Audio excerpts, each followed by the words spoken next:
The Interfaith Center of New York is an educational, not-for-profit organization that was begun in 1997. And it was specifically started as an educational not-for-profit because the mission statement is to educate people, especially in New York City, about the world's different faith traditions, so many of which are present in New York City, to try to make the communities and the city safer by educating so people don't have misunderstandings about those different faith traditions. Mm-hmm. That's it in a nutshell. How much people is there? Well, the way that the Interfaith Center, I think, really functions so well, or the reason that it functions so well, is that while the staff of the center is relatively small, there's our executive director, the Reverend Chloe Breyer, and then senior program person Matt Weiner, and then really just at any given time 3 or 4 program people along with 1 or 2 administrative people. But the entire staff works with an extensive list and group of religious leaders all around New York City. I think there must be several thousand religious leaders in that network. And so if a program is focused on a very specific incident in the borough of Queens, one of the boroughs of New York City, then we'll go to religious leaders in that immediate area and try to get them together to explain the situation to the neighborhood and see that we can try to prevent an incident from occurring or to educate in a preventive way. So it's the beauty of how the small staff works with a very, very large network of religious leaders. With how much religions do you work with? How much, sorry? Religions. Well, I think we would talk about probably 15 faith traditions, but when you talk about Christianity, there are many Christianities. I mean, there's Roman Catholic, there are all the different Protestant denominations, there's Orthodox, there are subsets within the Orthodox Christian world. And then my sense is that the same is rather true, certainly in the Muslim world, where you maybe have obviously the Sunni, Shiite, Sufi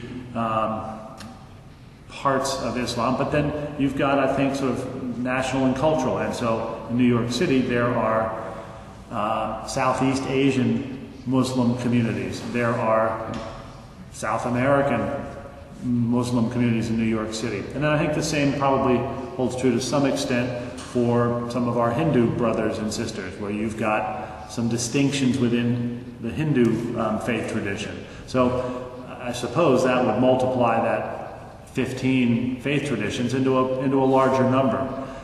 In the borough of Queens alone, there are religious communities from something on the order of 130 countries from around the world speaking over 300 different languages in that one borough. So that makes it a complex picture. What would you say is the coexistence between religions now in New York? Well, I think there's a lot of good progress that has been made over the last 15 years, and I don't give all that credit to the Interfaith Center. I give a bit of credit to the Interfaith Center, but also to many different interfaith groups. I think what you have in New York City is a situation where many Christian churches have interfaith efforts, committees, commissions. Muslim groups, Jewish groups, Hindu groups, each have their own interfaith efforts to make friends and be in dialogue with people of other faith traditions, but those, by definition, are coming out of a Christian church or a Muslim community or a Jewish congregation.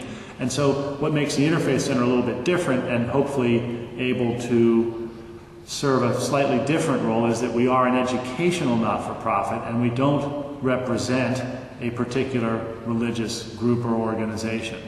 So we're one of a number of interfaith organizations and efforts in New York City, but we are in communication, and everybody together has made some good progress at getting the broader population to open their minds and their hearts to try to understand what some of their neighbors are all about, especially when they're from a different faith tradition. And why is it needed to be a dialogue between religions? Well, in my mind, the world is getting smaller because there are a lot more of us humans around, and by my estimate, a tremendous number of humans are followers of one faith tradition or another, and yet I don't think we have collectively focused on trying to understand other faith traditions. Sometimes maybe we don't go far enough to understand our own faith tradition, and I think that's where the problems arise.